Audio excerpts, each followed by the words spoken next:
Ny mofinaina isan'andro atolotry ny mpitandrina rakotina valina maoly.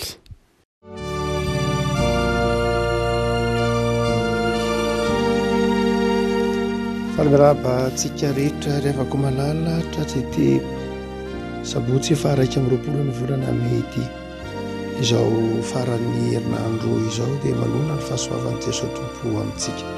Ny volahatra ao mofonainantsika anio dia ny Efesianina toko voalohany. Efesianina toko voalohany andininy fafito ka hatramin'ny fahaefatra ambin'ny folo. Efesianina toko voalohany andininy fafito ka hatramin'ny fahaefatra ambin'ny folo. Fakitsika amin'ny anaran'i Jesosy andriavana ary ndeha amin'ity indray mandeha ity dia ny dika teny iombonana no ovaka antsika ry havako satria somary lavalava kely ilay fehezanteny izay nanoratana azy amin'ny teny Baiboly mahazatra antsika.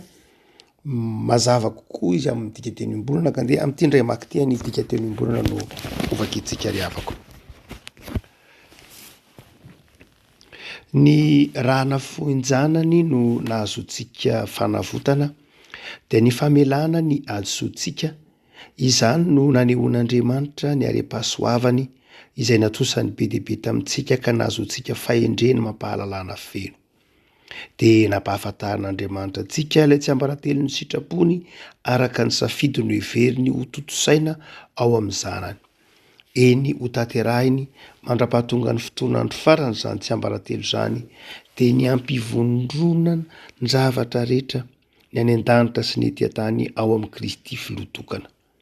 Tafaray amin'ny Kristy izahay ka tonga anjara lovan'Andriamanitra satria natokany raha teo izahay fa izany ny fandaharan'ilay manao ny zavatra rehetra arak'izay efa nokasehan'ny sitrapony. Hideranain'Andriamanitra be voninahitra anie izany satria izahay no nanantena voalohany an'i Kristy.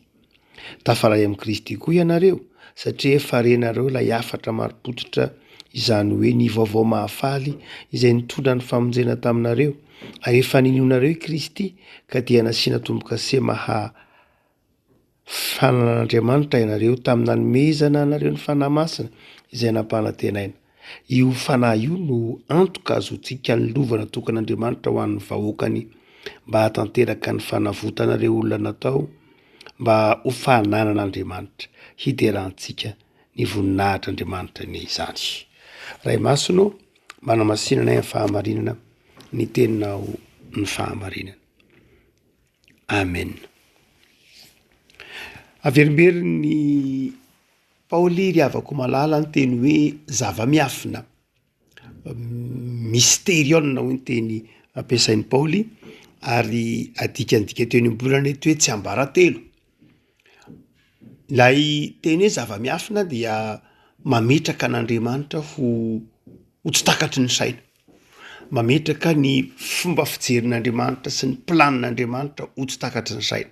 Tsy takatry ny saina tsy hoe ny fahalehibiazan'Andriamanitra ihany fa ny planin'Andriamanitra tsy takatry ny saina, tsy noho ny mahaplanin'Andriamanitra azy ihany fa noho ny mahampanota ny olona dia tsy takatry ny sain'ny olona ny planin'Andriamanitra ary mistery amin'ny olona ary. Io teny hoe mistery io no anankiray nahatonga ny ataontsika hoe ny mahatonga ny sakramenta ho sakramenta. Ny teny hoe sakramenta dia milaza zavatra mety efa mahazatra antsika ny teny hoe sakramenta. Ny teny hoe sacramentum dia amin'ny teny latina dia milaza lay fanekena na lay voady izay ataon'ny miaramila amin'ny amperora. Arabaky teny ny sacramentum dia ilay fanekena mihezinezina ataon'ny miaramila eo anatrehan'ny amperora na eo ny amperora na tsy eo na ny solitena zany eo hoe tsy vadika amin'ny amperora hanompo na hatramin'ny afony ainy aza. Zay le teny hoe sacramentum na ampiasana azy tany amin'ny tontolo ho mpiaramonina tsotra tamin'ny andron'ny Romanina. Ary dia nampidirina taty amin'ny fiangonana zany, tonga taty amin'ny fiangonana zany fantatsika rehetra fa ny teny hoe sakramenta arabaky teny dia tsy ao anaty Baiboly fa ny heviny ao anaty Baiboly. No zany dia lay foto-kevitra hoe le sacramentum, lay voady, lay fanekena, lay tsy fivadiana, zay ny arabaky teny dika ny teny hoe sacramentum. Fa ny sakramenta tsy sakramenta raha tsy eo ny zava-miafina. Ary io ny mahasakramenta ny sakramenta. misy zava-miafina fonoson'ny sakramenta raha ohatra ka jerena amin'ny fomba fijeriny ataontsika hoe na io nampianariny tsy hoe amin'ny fomba fijery katolika tranaina satria katolika de tena manizingizina fisy io ny zava-miafina io fa ny ireo rain'ny fiangonana na zavany sakramenta na terturien na reo mpampianatra teolojia tany aloha dia samy nanazava fa misy mandrakariva ny zava-miafiny sakramenta zava-miafiny sakramenta tsy lailafiny ataontsika hoe toerin'ny mpanitsy fivavahana loatra fa lay zava-miafina misy dia ilay famonjena ny olona lay hoe fitiavan'andriamanitra ny olona na de mpanota azy izy mahagaga nahoana ny mbola tian'andriamanitra foana ny olona na de mpanota azy nahoana ny tena foin'andriamanitra ny olona ny zanany hamonjy ny olombelona na de nanotary ny olombelona na de efa nandahan'andriamanitra ary ny olombelona na de efa nivadika tamin'andriamanitra ary isika ary na de efa nihevitra ny tenantsika ho mahavita tena azy isika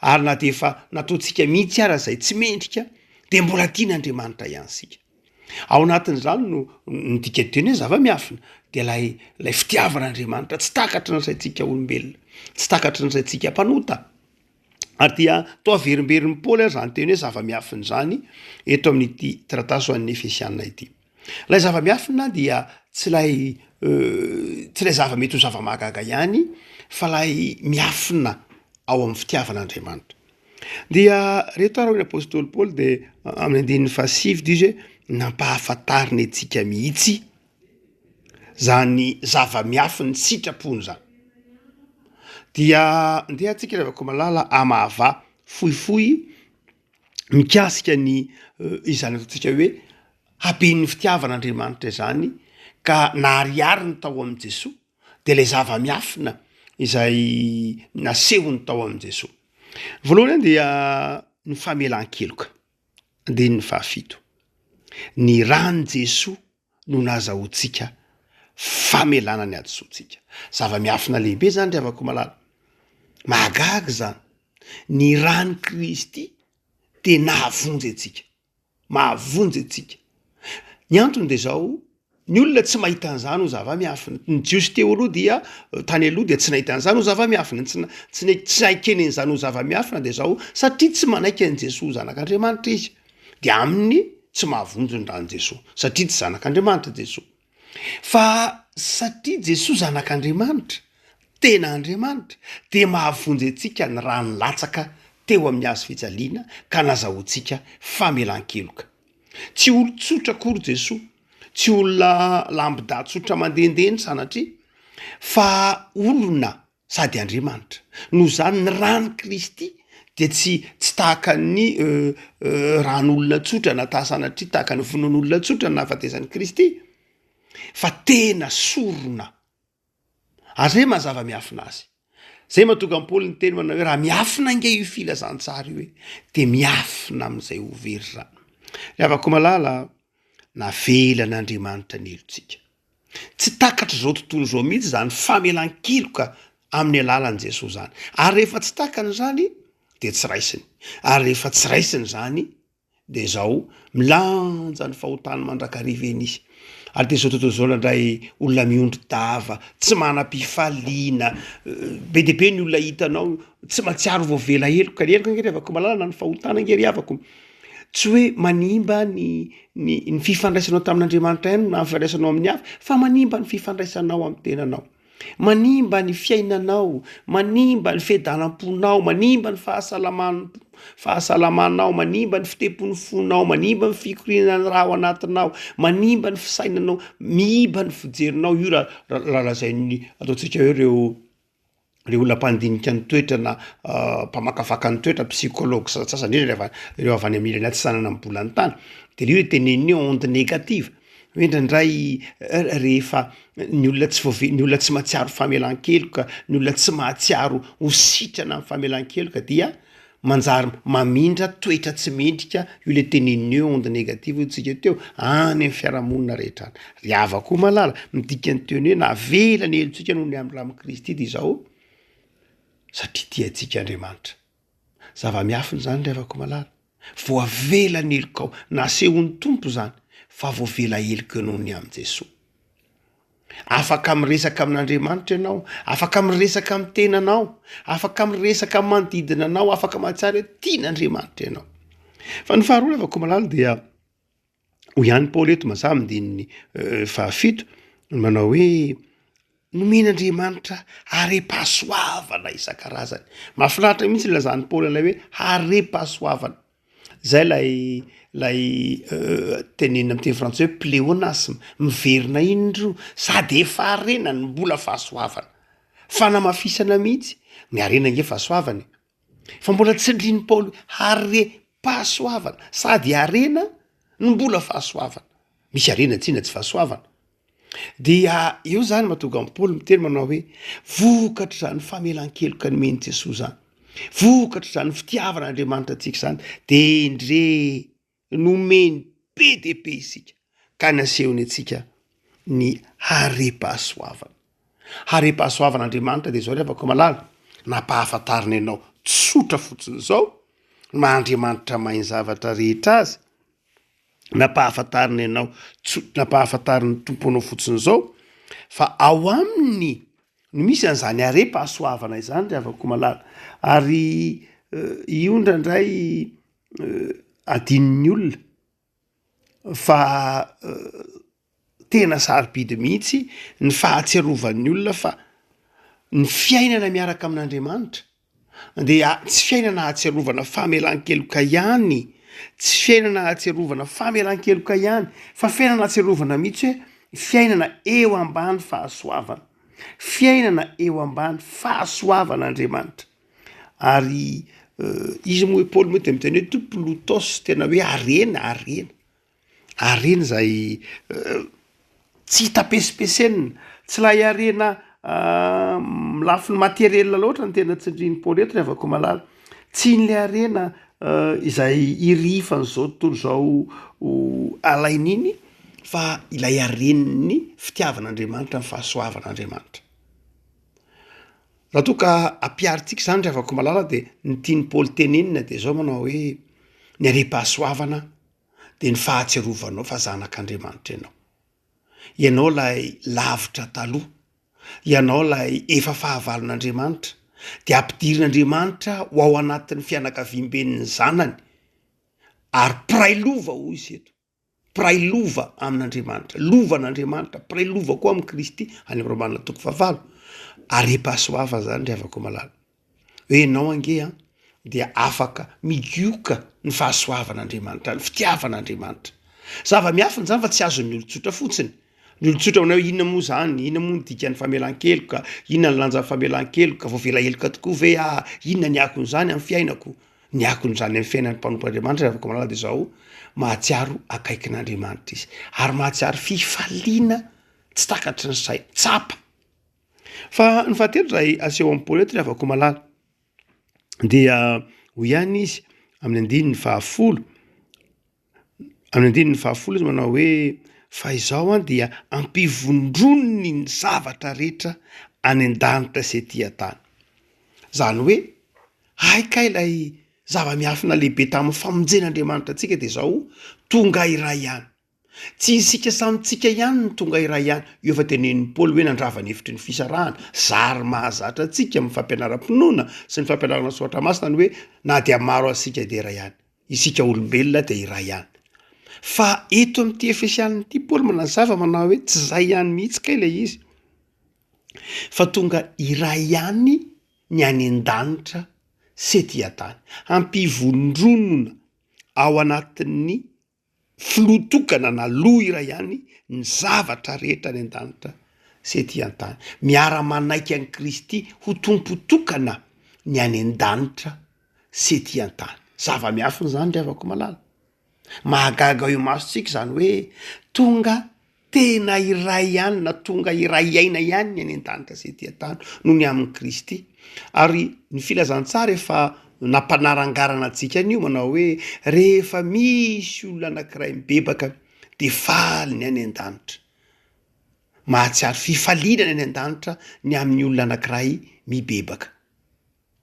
Ary zay ihany fa paoly tsy ny paoly moa fa ny epistule any Hébreu toko 10 de manazava manao hoe any an-danitra any de mitazana ny azakazakitsika, mitazana ny firojotsika vavolombelona, mitazana ny fanompoantsika ety ambon'ny tany ny any an-danitra any. Zany hoe reo olona efa ao amin'ny fanjakan'Andriamanitra.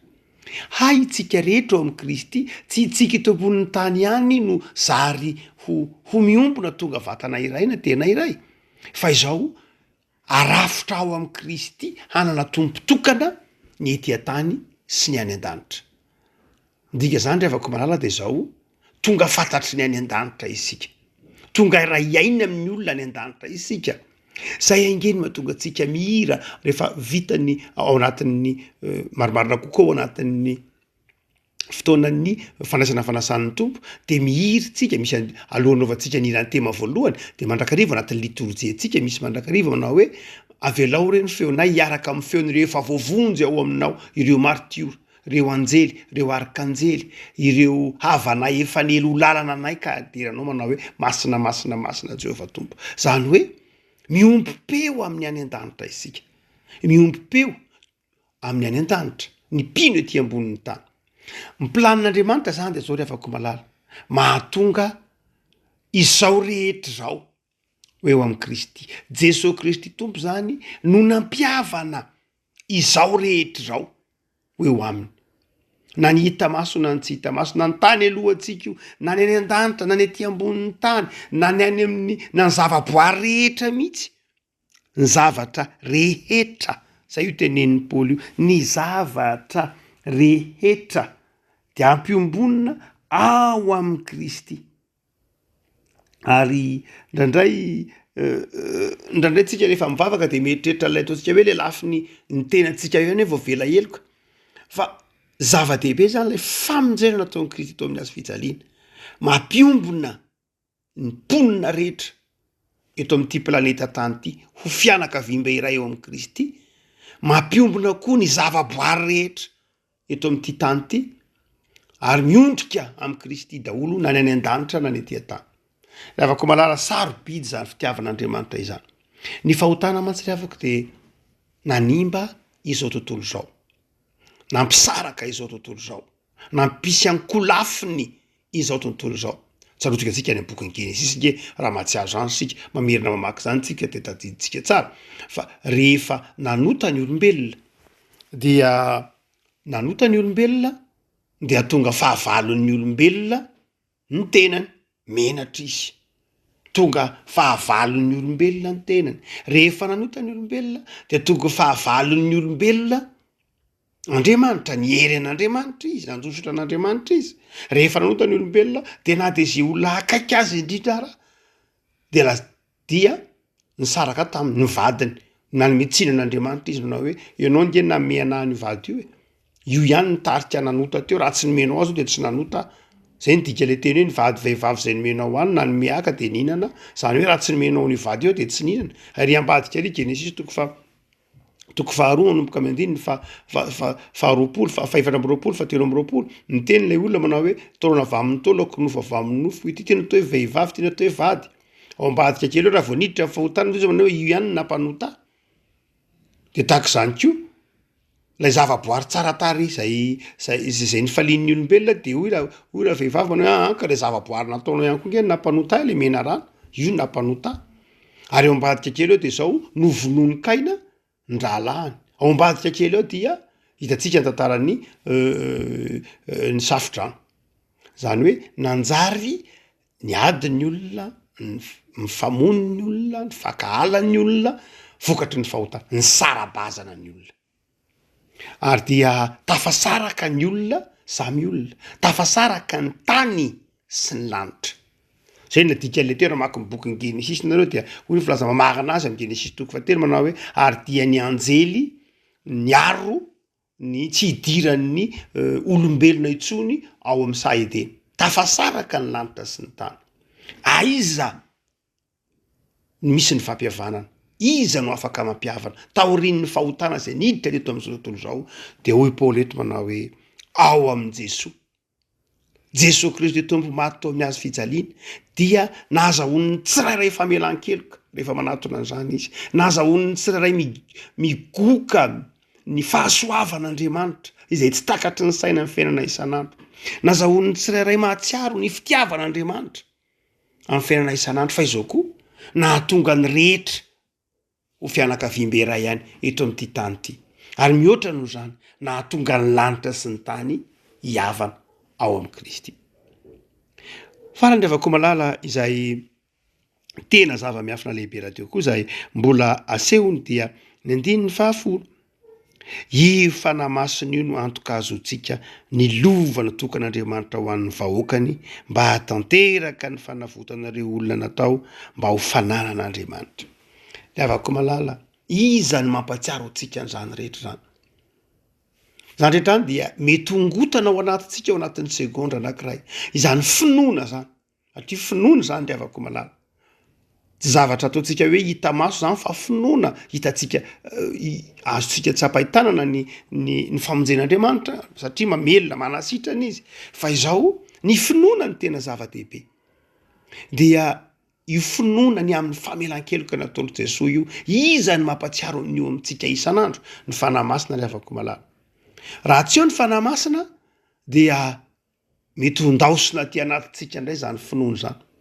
Zay no antony nanomezan'ny tompontsika ny fanahiny hampatsiaro antsika n'ireo zava-miafy ny fitiavan'Andriamanitra ireo.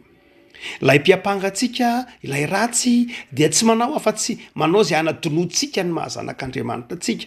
Zay ny asan'ilay ratsy. Ny alay ratsy dia mampanadino antsika ny satany mahazanak'Andriamanitra tsika, na koa manozongozona ny finoantsika atonga antsika tsy hatoky ilay are-pahasoavana, tsy hatoky ilay famelan-keloka, tsy hatoky ilay fitiavan'Andriamanitra zay manjary fitiavana amina ty anatintsika. Iza ny mampatsiaro antsika io Paoly? Dia izao ny fanahy masina. Io 10 io. Io fanahy masina io antoka azo tsika ny lova. Io fanahy masina io zany mampahazo antoka atsika ny lova. Ilay fanahy masina rehefa atao anatintsika dia mampatsiaro antsika fa mpiray lova amin'ny Kristy itsika. Mpiombonaina amin'Andriamanitra isika, miombona fiainana amin' Jesosy isika. Noho izany dia zava-dehibe ny toeran'ny fanahy masina ry havako. Fanahy masina zany dia fanahy miteny atao anatintsika. Fanahy mampatsiaro antsika fa olona voavela heloko tsika ka tsy tokony hiondrika, tsy tokony ho diso fanantenana, tsy tokony ho kivy, tsy tokony hatsiaro ho resy. Ry havako malala, zay ny mahatonga ny asan'ny apôstôly nametra-panontaniana manao hoe efa nandray ny fanahy masina ary ve ianareo? Dia eto koa ry havako malala, mamaly ny fanontaniana isika raha mametraka ny fanontaniana efa nandray ny fanahy masina ve ianao? Dia ny valiny mamalitsika hoe efa nandray ny fanahy masina. Inona ny asan'ny fanahy masina ao anatinao? Manazava aminao ireo zava-miafy ny famonjen'Andriamanitra tao amin' Jesosy reo. Mampatsiaro anao fa voavela heloka angenao, tian'Andriamanitra angenao, raha iaina amin'Andriamanitra angenao, mpiray lova amin'ny Kristy angenao, miombinaina amin'ny vahoaka ny fanjakan'Andriamanitra mihitsy azy ianao. Raha mpiarina zany ry havako malala dia ireto zavatra telo ireto. Voalohany dia izao, mandehana ny fifaliana. Aza manaiky resy ny fiakaran'ny vidim-piainana, aza mety resy ny fahakalana eto amin'izao tontolo izao, fa manana fifaliam-piainana. Fa ny faharoa ry havako malala dia izao, mahasotoa manompo an'Andriamanitra. Satria manana tompo iray isika. Tahaka an'Andriamanitra miasa, toy Jesosy za miasa, ny raiko miasa, ny olona mandray ny hera hare-pahasoavan'ny tompo dia tia manompo an'Andriamanitra. Noho izany dia zao ry havako malala, ny fanompona. Tsy ny fifaliana ihany, fa ny fanompona an'Andriamanitra. Amin'ny mbola fotoana ahafahana manao an'izany dia ny fanompona an'Andriamanitra satria mahatsiaro ny hare-pahasoavana. Ary ny fahatelo ry havako malala dia izao, ny fifandraisana amin'ny manodidina sy ny mpiara-belona aminao, ny fifankatiavana io, ny fihavanana io. Navelan'Andriamanitra ny helokao dia izao, ny olona navela heloka dia olona tia namana, mahay mamela ny fahadisoan'ny hafa, faly amin'ny hafa. Mandehana ry havako malala, mijoro vavolombelon'ny fitiavan'Andriamanitra. Ivavaka isika. Tompo misaotra anao zahay. Misaotra anao noho ny famelan-keloka natolotra ndray maka ho anay teo amin'ny hazo fijaliana. Zava-miafina lehibe ho anay. Ny fitiavanao fa na dia mpanota azy zahay dia ny tiavinao ary ny zanakao, la atokanao, la tianao noho ny raha hainao namonjy anay. Ary dia mandray ny famelan-keloka izahay, ary nasehonao anay tamin'ny alalan'i Jesosy zanakao ny hare-pahasoavana ampanantenainao. Afaka misambatra ao aminao Andriamanitra izahay. Iantoanao ny isan'andronay.